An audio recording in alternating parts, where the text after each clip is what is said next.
Hello, I just wanted to do a video on Christmas, put some knowledge out there. It's several videos on the history and the origins of Christmas, and I appreciate y'all for viewing. I hope y'all get something out of this.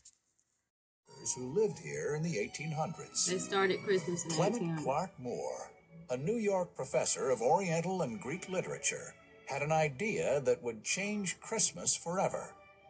In 1822, he wrote a 56-line poem he called A Visit from St. Nicholas, better known today as The Night Before Christmas. Almost single-handedly, he created the modern American vision of Christmas. His inspiration? Two legendary Christmas figures of the old world. One was St. Nicholas, a 4th century bishop renowned for gift-giving, legendary for leaving presents in stockings.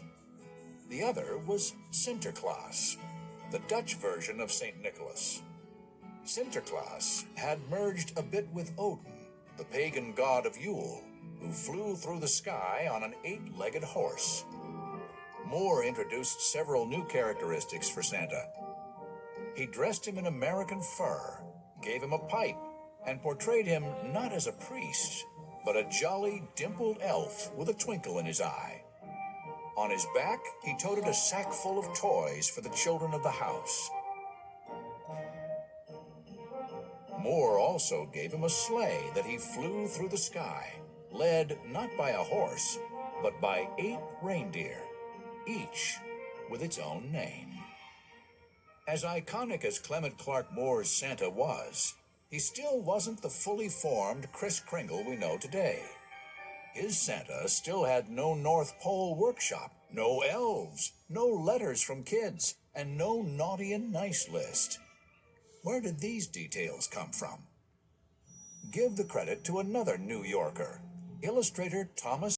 Were worshipped by the ancient Moabites under the names Chemosh and Molech. We see that the names changed, but the worship remained identical. The ancient Moabites would celebrate a public child mass, a public child sacrifice during the winter solstice during December 25th. Building up to this most anticipated time of year, all the parents would compile long wish lists that they would like to see in the next year. Then they would bring the infants that were born within that year to the idol Chemosh or Molech. The priest of Chemosh or Molech would stoke large fires inside of the hollow metal idol of the deity. The parent would bring their child screaming to the lap of this deity and lay their child in the lap of Molech, who wore the Phrygian cap that we see that Santa Claus wears to this day, the same cap that Mithra wore, and they would lay their screaming child in the arm of this deity while they begin to profess their long list of desires for the year. Now today we don't see that people are sacrificing their children to Molech, but we do see that they bring their screaming infants, their screaming children, and lay them into the lap of a complete stranger dressed up against the face of Yahuwah, and teach their children that gifts come from this magical, all-knowing being, making him a deity. And they will lie to their children and tell them that he exists. And while they're young, they will believe it with all of their heart until finally they are crushed under the realization that their parents had tricked them. And now they will question everything that their parents will ever teach them about the scriptures because of this innocent white lie, as they say. Santa and his elves have a very dark past. Santa is identified as an elf in most of the world. The Celts believed that the elves were witches and wizards, and they were identified by their pointy or Phrygian caps. And they were the teachers of the dark arts. Webster's dictionary describes an elf as a wandering spirit, a fairy, a hobgoblin, an imaginary being which our rude ancestors supposed to inhabit unfrequented places and in various ways to affect mankind. also an evil spirit or a devil.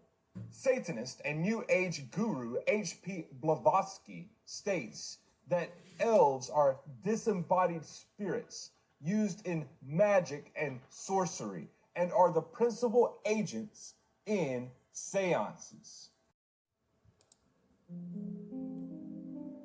Christmas is that time of year when many children are on their best behavior, trying to avoid Santa's naughty list, and millions of others celebrate the birth of Jesus worldwide.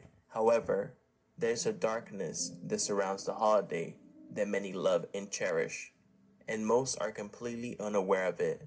The darkness originates from the elements that make Christmas what it is today, from the origins of Santa and his devilish associate to the origins of Christmas Day itself, which originated from sin and mayhem. These are three of the most dark and sinister things about Christmas I bet you didn't know. Number 3. Many of you might know Santa Claus as a fictional character who originated from Saint Nicholas, who was known as the patron saint of children and gift bringer. And over hundreds of years and after many modifications, he became the jolly fella most kids know and adore today. But what many might not know is how Saint Nicholas became known as the patron saint of children. During the Middle Ages, there was an enormously well-known story regarding this. The story tells of Bishop Saint Nicholas entering an inn where its keeper had just murdered 3 boys and pickled their dismembered bodies in barrels in the basement. It is told that the bishop was able to sense the crime and even resurrect the victims as well, which is one of the reasons he became known as a patron saint of children. This story was eventually replaced by one less gruesome, which became more popular for obvious reasons. Number 2. Many children today know that Santa Claus is always watching, judging their character, giving gifts to the nice ones, and lumps of coal to the naughty ones. However, this wasn't always the case. From the 1700s all the way through the early 1900s, his dark companion, Krampus, was the one responsible for handling the misbehaving children. The long-horned, shaggy goat-like monster with a long, angry face and a long, forked tongue was in the same league as Santa himself, according to legend. If children misbehaved, He would put Saint switches Nicholas inside their would send his associate, in their stockings. Krampus. His dark partner would show up and punish the wicked child. He would beat him with a bundle of birch sticks and whip him with horsehair, and finally throw him in a sack or a wicker basket to take him down to hell for a year. Recently, Krampus has been gaining popularity, in large part due to the loose adaptation of the legend, which was turned into a horrible motion picture bearing his name. So some parents might be retelling the legend of Krampus and scaring the crap out of their children in the near future. Who knows? Number 1. The origin of the holiday itself is surrounded in darkness. While millions believe that Christmas, which is celebrated on December 25th, marks the birth of Jesus, this is very unlikely, as most scholars believe that if Jesus was indeed born under the circumstances the Bible describes and in the region, he was most likely born during a warmer month. So, where do we get December 25th from then? From the pagan holiday called Saturnalia, which actually predates Christianity itself. Saturnalia was a week-long holiday that ran from December 17th through December 25th. During Roman times, they honored the god Saturn, which included human sacrifice, intoxication, naked women caroling, and rape, and much more. Orgies. During these 7 days, there was no punishment for breaking any law. Much like the modern movie The Purge, Christianity adopted Saturnalia in hopes of converting pagans into Christianity by promising they could still celebrate as Christians. However, since Saturnalia didn't follow Christian principles, Christian leaders eventually decided it couldn't be celebrated as it had been and just designated the last day of Saturnalia as the birthday of Jesus, which gave birth to Christmas as we know it today. Hey everyone, JC here. I hope you enjoyed that video. If you did, please be sure to subscribe so you don't miss